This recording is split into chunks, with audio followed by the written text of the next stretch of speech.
रमेश और सुरेश बचपन से साथ में ही बड़े हुए। इन्होंने अपने सभी काम साथ में रहकर किए। साथ में ही स्कूल गए, एक क्लास में पढ़े, एक साथ ही कॉलेज जाते। इतना करते हुए उनकी पढ़ाई पूरी हो गई और उनकी नौकरी करने का समय आ गया। फिर दोनों ने आर्मी में जाने का निर्णय लिया और आर्मी के लिए आवेदन किया। दोनों का आर्मी में नंबर लग गया और उनको ज्वाइन करने के लिए कहा गया। उन्होंने ज्वाइन किया तब भी उनको एक ही ग्रुप मिला और दोनों ने आर्मी की नौकरी करना शुरू हो गए।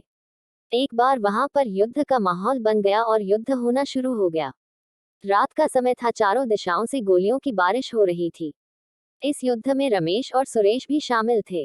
तभी काली रात में एक तरफ से जोर जोर से आवाज आने लगी, रमेश कहाँ हो, मेरी मदद करो, मैं मुश्किल में हूँ, मुझे मदद की जरूरत है।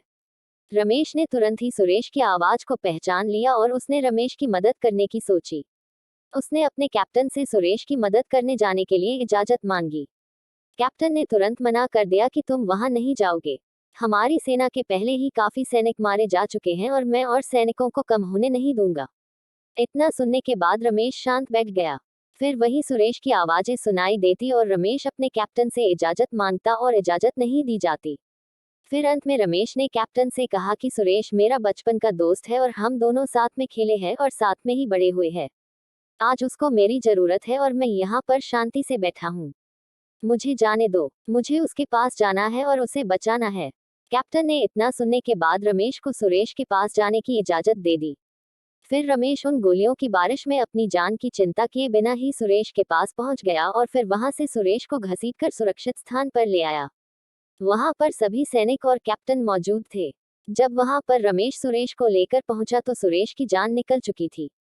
Heart touching story. फिर कैप्टन ने रमेश को जोर से चिल्लाते हुए कहा, मैंने मना किया था ना कि वो मर चुका है।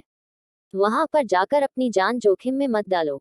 तभी रमेश ने कहा, जब मैं सुरेश के पास पहुंच तो वो जिंदा था और मेरा ही इंतजार कर रहा था।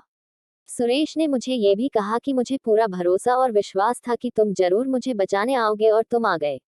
इस हार्ट टचिंग स्टोरी को पढ़कर आपको ये तो महसूस हो ही गया होगा कि रिश्ते कितनी मुश्किल से बनते हैं और एक बार बन जाए तो उसे किसी भी हालत में निभाना चाहिए, चाहे उसके लिए अपनी जान ही क्यों नहीं देनी पड़े।